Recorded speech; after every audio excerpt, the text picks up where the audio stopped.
Di situasi seperti sekarang, ketika harga memori RAM itu lagi naik, beberapa orang mungkin akan kepikiran untuk beli laptop aja ketimbang rakit PC. Bukan karena harga laptop itu cenderung stabil, karena mau gimana pun, laptop itu juga sebuah PC yang menggunakan memori RAM dan juga storage seperti SSD. Tapi dengan kita membeli sebuah laptop, itu tandanya kita udah membeli sebuah kesatuan sistem komputer yang mana udah terdapat PC dan juga layar, keyboard, mouse, dan lain sebagainya.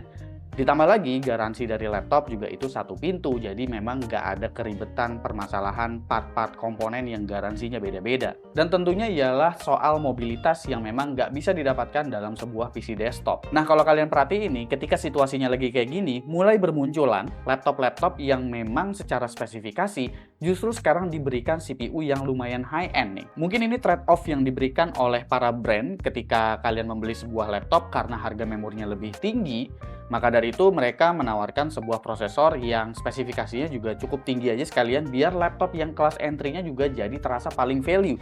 Karena yang paling banyak impact-nya ini untuk di market memang kelihatan banget adalah kelas mid-end dan juga kelas entry level. Karena apa? Ya karena harga memori RAM-nya tetap sama-sama naik. Tapi kalau yang spesifikasinya rendah banget, itu jadi bakalan terasa mahal banget harga produknya. Maka dari itu mungkin trade-off-nya dikasih prosesor yang lebih tinggi. Salah satunya ialah kayak HP OmniBook 3 ini, yang udah menggunakan AMD Ryzen AI 7 350 prosesor. Yang berarti laptop selevel OmniBook dari HP aja sekarang udah bisa dilabeli sebagai Copilot Plus PC, karena prosesornya memiliki NPU hingga 50 TOPS. Buat yang belum ngeh, OmniBook ini sebetulnya peremajaan dari Pavilion. Kalau dulu penamaannya ya udah cuma dikasih angka aja untuk level ini, tapi sekarang diberi nama OmniBook karena mungkin laptop ini emang ditargetkan untuk kalangan luas yang lebih universal. Jadi kalau cari laptop yang cuma sekedar spesifikasinya aja, ya mungkin ini bisa jadi alternatif yang menarik buat kalian. Dimensi laptop ini ada di angka 32,37 x 21,5 x 1,79 cm dan beratnya di 1,47 kg. Di bagian keyboardnya, di sini keyboardnya punya keycaps yang ukurannya besar-besar dan juga berjarak. Travel distance-nya ini oke banget dan dia udah ada LED backlit, tapi di bagian touchpad-nya, meski ini touchpad-nya secara ukuran gue suka banget nggak terlalu lebar, tapi dia tuh masih agak kopong feel-nya. Lalu di bagian I/O ada 2 kali USB Type A dengan kecepatan 5 Gbps, lalu ada 1 kali USB Type C yang sayangnya ini belum USB 4, tapi udah mendukung Power Delivery 3.0 dan juga DisplayPort 1.4. Ada HDMI juga, One Key Recovery dan juga audio jack masih disertakan di laptop ini, walaupun memang nggak ada yang namanya card reader ya di bagian I/O-nya. Di bagian layarnya ini cukup standar aja, berukuran 14 inch dengan resolusi 1920x1080p, 60 Hz, panelnya IPS, dan untuk color gamutnya masih ada di kisaran 62% sRGB dengan tingkat kecerahan di sekitar 300 nits. Jadi ini kalau misalkan kalian banyak-banyak desain, gua rasa kalian akan membutuhkan monitor tambahan lagi. Andai aja laptop ini dibekali panel OLED atau panel IPS yang paling nggak udah 100% sRGB, gua rasa pasti para desainer juga bakalan seneng karena secara spesifikasi sebenarnya laptop ini udah cukup tinggi. Lalu di webcamnya ini dia punya resolusi 1080p dan kalau gua lihat langsung kayak begini sih hasilnya masih bagus-bagus aja. Nggak tahu setelah hasil perekamannya nanti ini gimana. Dan karena ini udah memiliki NPU dan bahkan NPU-nya besar, maka dari itu untuk webcamnya juga udah mendukung untuk Microsoft Studio Effect ya. Nah, bagaimana dengan spesifikasi lengkapnya? Laptop ini menggunakan AMD Ryzen AI 7 350 prosesor dengan iGPU-nya tentunya yaitu adalah Radeon 860M Graphics. RAM-nya 16GB LPDDR5 7500 MB transfer per second, NVMe PCIe Gen 4 SSD 512GB, Wi-Fi-nya Wi-Fi 6 dengan Bluetooth 5.4, webcamnya Full HD, include dengan Windows 11 tentunya dan juga Office Home Student pre-install di laptop ini. Mengenai opsi upgrade, ini karena menggunakan memori LPDDR5 yang udah tersolder, maka dari itu nggak ada opsi upgrade memori ya di laptop yang satu ini. Jadi opsi upgrade-nya yang tersedia hanya mengganti SSD bawaannya aja, karena untuk slot M.2 juga memang cuma tersedia satu doang.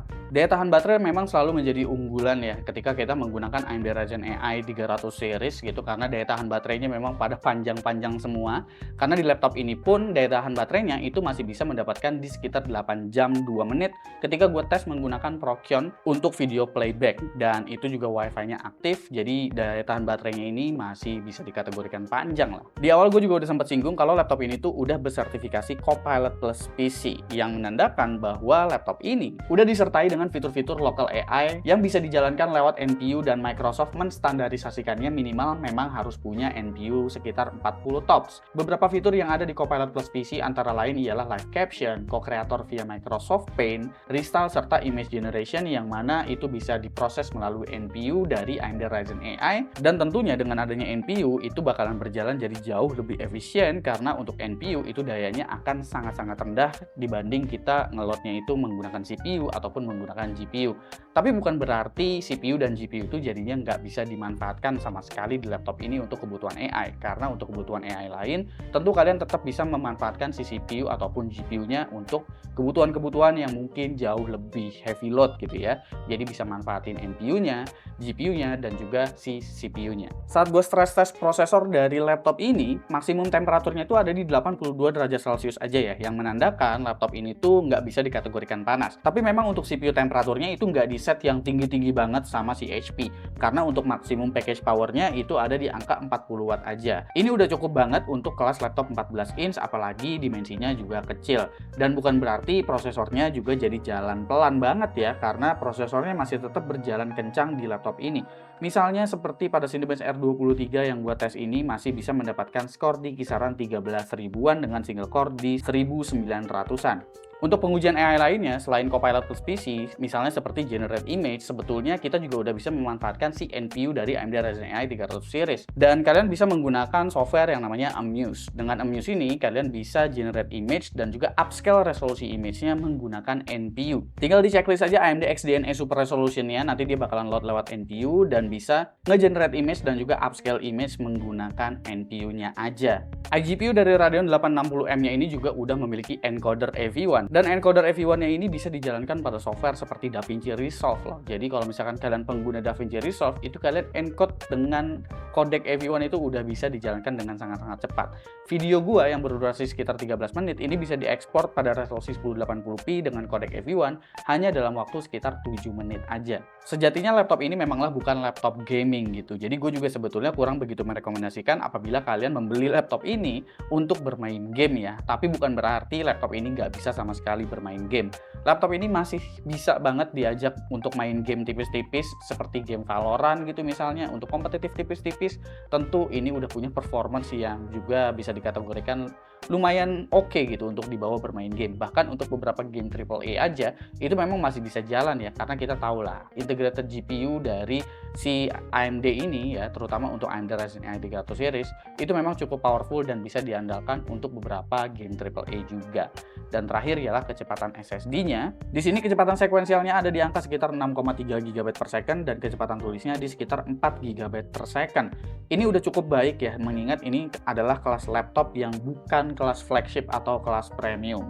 Oke, sekarang kita masuk di bagian harga dan juga kesimpulan untuk HP OmniBook 3 ini ya. Untuk harga resminya sendiri sih kalau dicek di website itu ada di angka Rp12.999.000, tapi tentunya kalau kalian cek di marketplace itu pasti bakalan nemuin yang lebih murah, apalagi kalau misalkan kalian pegang voucher diskon. Pastiin aja itu bergaransi resmi dari HP Indonesia ya. Dan kalau menurut gue sendiri, yang ditawarkan dari laptop ini ialah sebuah konfigurasi spesifikasinya. Seperti adanya prosesor AMD Ryzen AI yang memberikan performa AI dari CPU, GPU, dan juga NPU-nya yang paket komplit, jadi bisa jauh lebih efisien, lebih adem juga, dan juga bisa diajak buat editing tipis-tipis, multitasking, bahkan gaming tipis-tipis, itu bisa dijalankan di laptop ini. Hal yang harus dikompromikan dari HP OmniBook 3 ini menurut gue ada di bagian layarnya, yang andaikan kalau laptop ini paling enggak dikasih layar dengan color gamut di 100% sRGB, gue rasa peminatnya bakalan jadi jauh lebih banyak lagi. Kalau di bagian I/O sih gue jujur aja kalau USB 4 juga nggak bakalan terlalu kepake banget. Tapi kalau misalkan layarnya ini dikasih yang jauh lebih mantap lagi, gue rasa HP OmniBook ini bakalan jadi alternatif yang bakalan menarik banget untuk dilirik. Kira-kira menurut kalian gimana? Coba komen di bawah dan kasih pendapat kalian masing-masing. Jangan lupa subscribe, Gosupki, dan seperti biasa sampai jumpa di lain kesempatan.